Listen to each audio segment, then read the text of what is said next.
Salut tout le monde, c'est Green Guardian. La fin de la phase 4, la phase 5 et la phase 6 du MCU ont été annoncées au Comic-Con de San Diego. Et il y a des dingueries, on va y revenir dessus.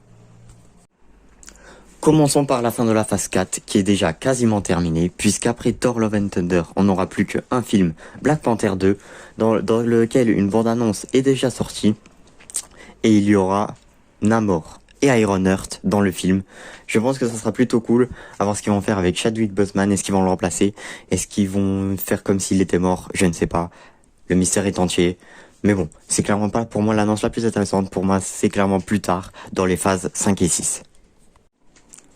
En ce qui concerne la phase 5, on a pour commencer Ant-Man and the Wasp Quantumania, qui devrait normalement nous introduire Kang. On a ensuite la série Secret Invasion, dont tout le monde s'en fout, y compris moi. On a ensuite la série Echo. Franchement, non. Ok, tu me ramènes des persos secondaires, mais à ce point-là, voilà.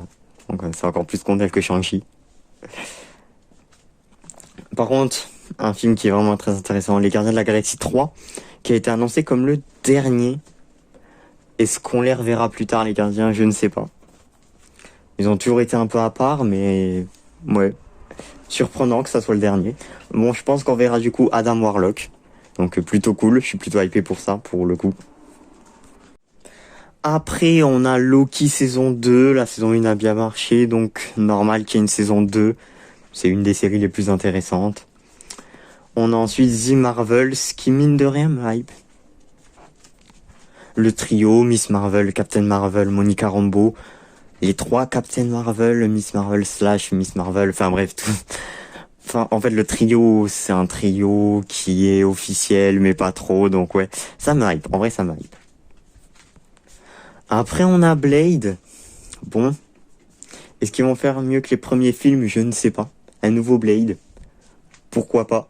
Pour le coup, je l'attends pas plus que ça. Pour le coup, j'attends les bandes annonces.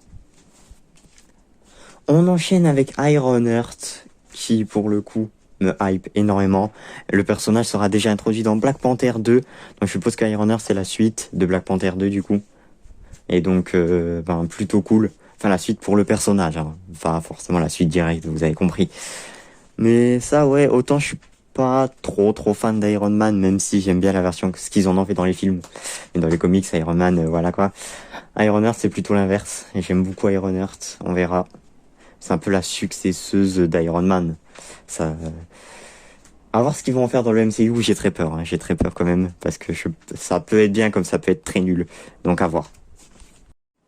Ensuite, on a Agatha et Daredevil, deux séries dont on sait quasiment rien, dont je me fous totalement. En plus, elles sont beaucoup trop éloignées pour le moment pour se faire un avis. Pour moi, c'est vraiment pas des trucs que j'attends, c'est même les trucs que j'attends le moins de cette phase 5.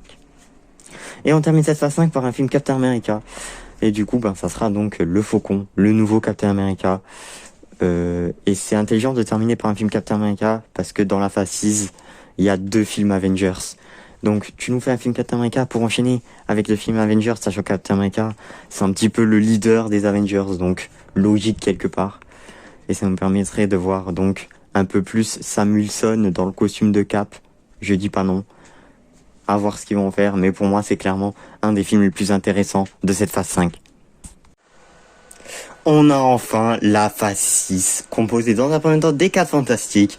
Sans doute un des films que j'attends le plus, puisque la dernière adaptation cinématographique des 4 Fantastiques, Fantastic, est l'un des pires films de super-héros ever. Donc on verra ce que donne la version MCU des 4 Fantastiques, mais j'ai confiance. Et puis on enchaîne avec 2 Avengers, un à côté de l'autre, Avengers Kang Dynasty et Avengers Secret War. Enfin des films Avengers, les gens. Mais quand même, il faut noter qu'on a 2 phases sans film Avengers. Dans ce que je vous ai dit avec beaucoup de films indépendants, ça change pas. Ça va être beaucoup des films indépendants. Après, je pense que la phase 4, c'était beaucoup des films indépendants, vraiment. La phase 5, ça va un petit peu commencer à être lié, un peu avec Thanos, sauf que là, du coup, ça sera avec Kang. Et la phase 6, ça va être l'aboutissement, avec Kang Dynasty, qui sera l'équivalent d'Avengers Infinity War, finalement. De plus, Secret Wars, normalement, ça tourne beaucoup autour de Fatalis. On nous met le film 4 Fantastiques dans la phase 6, juste avant les 2 autres Avengers. Fatalis étant le personnage ennemi principal des 4 Fantastiques, pour moi, c'est pas pour rien. Pour moi, voilà. Fatalis, ça va être le prochain grand méchant après Kang. C'est pour ça qu'il met d'abord Kang Dynasty et ensuite Secret Wars. Pour moi, les deux scénarios vont avoir rien à voir, malgré que les Avengers sont collés. Mais ça sera pas un Endgame, Infinity War ou des comme ça. Ça sera pas deux parties. Je pense que ça sera deux films indépendants Avengers. Même si c'est bizarre qu'ils soient collés comme ça. En tout cas, je pense que ça vous hype tous. Ça me hype bien aussi. La phase 4, moi j'avais beaucoup aimé. Je sais qu'elle fait pas mal débat. Mais en tout cas, je connais personne fan du MCU qui n'a pas été hype par cette annonce des deux Avengers. Il est intéressant de voir que cette saga, qui a été officiellement appelée la saga du multivers, composée de la phase 4, 5 et 6, dure uniquement 4 ans, là où la phase de l'infini a duré quand même 11 ans. Après, c'est vrai que quand tu regardes, en 11 ans, t'as eu quand même 23 films, là où en 4 ans, t'en as plus. Après, il y a beaucoup de séries aussi, les séries Disney+, c'est plus rapide à sortir, donc forcément. Et du coup, comme le média série est de plus en plus présent chez le MCU, logiquement, ça prend moins de temps. Et logiquement, du coup, les phases vont plus vite et tu présentes plus de personnages en moins de temps. Enfin, une série c'est plus long qu'un film, en moins de temps en termes d'années, parce que ça... Moi, je pensais que t'allais vraiment attendre 11 ans encore pour avoir un nouveau Avengers, tu vois. Alors que là, en 4 ans, bah, tu finis la saga du multivers. C'est quand même fou. Mais bon, après, c'est vrai que c'est logique, hein. C'est plus la même chose. Ça s'est vachement industrialisé. Même quand tu regardes l'espace entre les films, mais t'as 4 films par an. À l'époque, t'en avais un, voire 2 par an. Mais 4 films Marvel par an. Et encore, t'as les films Sony qui viennent se rajouter. La vache, quoi. On arrive à la fin de la vidéo, j'espère que vous l'avez apprécié. Dites-moi, quelles annonces vous ont fait frissonner, vous ont fait vibrer. Bon, forcément, il y a les deux Avengers. Bon, pensez à mettre un petit pouce bleu si vous avez kiffé la vidéo et à cliquer sur s'abonner. Et sur ce, salut!